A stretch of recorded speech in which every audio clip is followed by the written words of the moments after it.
Hello, हम लोग बात करने वाले हैं आईपीसी का एक बहुत ही इम्पॉर्टेंट चैप्टर है, चैप्टर 11, ठीक है, जिसमें मिथ्या साक्ष्य के बारे में बात बहुत वाइडली, इसमें कई सारी धाराएं, और मुझे ऐसा लगता है ये सबसे इम्पॉर्टेंट चैप्टर है भारतीय दंड संहिता का, इंडियन पीनल कोड का। वैसे तो सारी धाराएं, सारे अनुच्छेद और सब कुछ, सारे सेक्शन इसमें जो भी हैं वो महत्वपूर्ण है आईपीसी के, और कई सारे एक्ट हैं, बट हम ये जो मिथ्या साक्ष्य काफ़ी रिलेटेबल लगता है, इसलिए हम इसको देखने की कोशिश करेंगे।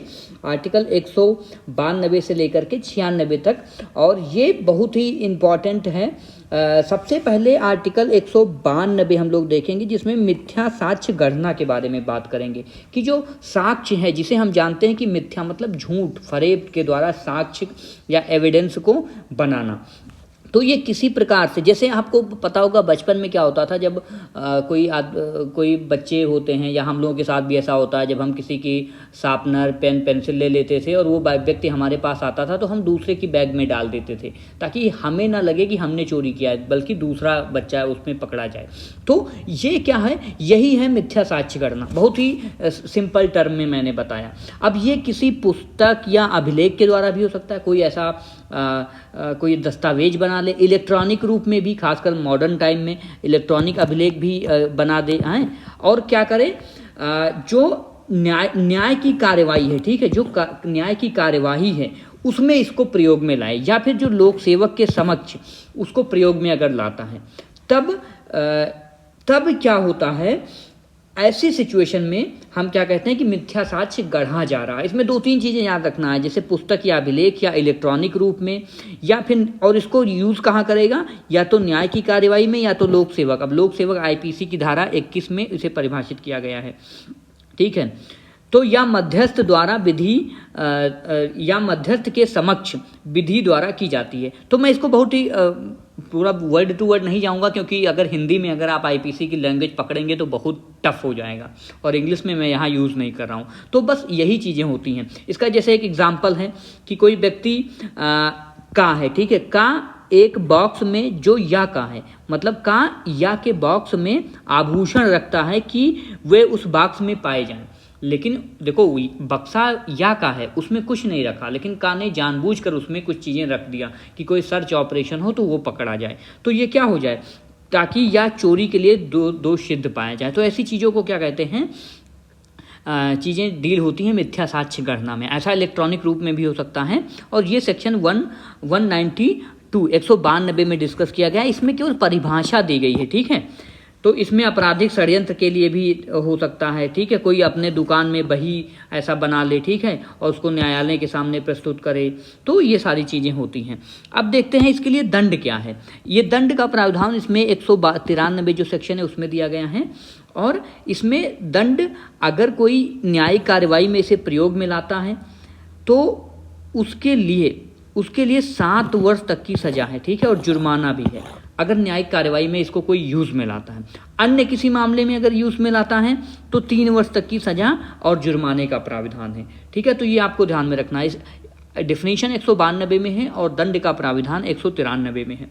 अब चलते हैं अगला, एक सेक्शन है 194। अब ऐसे साक्ष्य को अगर मृत्यु से संबंधित अपराध के लिए प्रयोग किया जाता है। सपोज करो कोई व्यक्ति है, ठीक है, और वो एकदम निर्दोष है, और उसको दोषी सिद्ध कराने के लिए कोई व्यक्ति है जो मिथ्या साक्ष्य देगा या गढ़ेगा, ठीक है, तो उसको आजीवन कारावास से, या जिसकी अवधि 10 वर्ष तक हो सकेगी, दंडित किया जाएगा, और जुर्माना भी लगाया जा सकता है।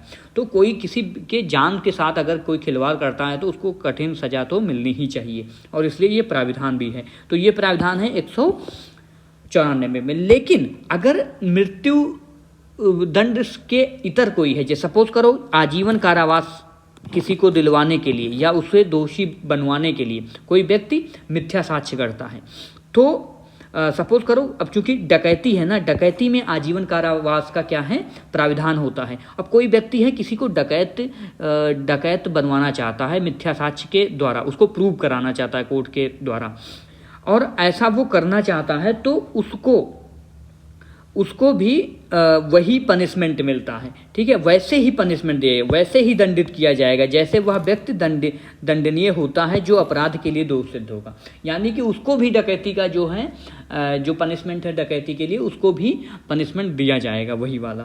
तो आपको ये ध्यान में रखना है। यानी मेरा कहने का मतलब है, अगर डकैती के लिए क्या है, आजीवन कारावास की सज़ा है और कोई व्यक्ति उसमें मिथ्या साक्ष्य गढ़ता है, तो अगर पता चलता है तो उस व्यक्ति को भी वही सज़ा मिलेगी, आजीवन कारावास के लिए ही, यानी जो डकैती के लिए दिया जाता है, जो 10 वर्ष की अवधि का हो सकता है, ठीक है।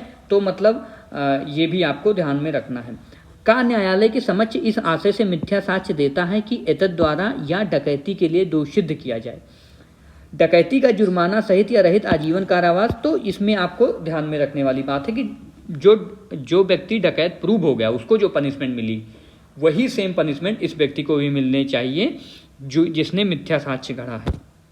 अब एक इंपॉर्टेंट सेक्शन होता है 196 में सबसे इंपॉर्टेंट बात ये याद रखनी है कि उस साक्ष्य को काम में लाना जिसका मिथ्या होना ज्ञात है। यहाँ पर क्या है, संबंधित व्यक्ति साक्ष्य को गढ़ता नहीं है, बनाता नहीं है, बस उसे पता है कि भाई ये जो साक्ष्य है, ये जो एविडेंस है, ये गलत है, लेकिन फिर भी वो यूज कर लेता है।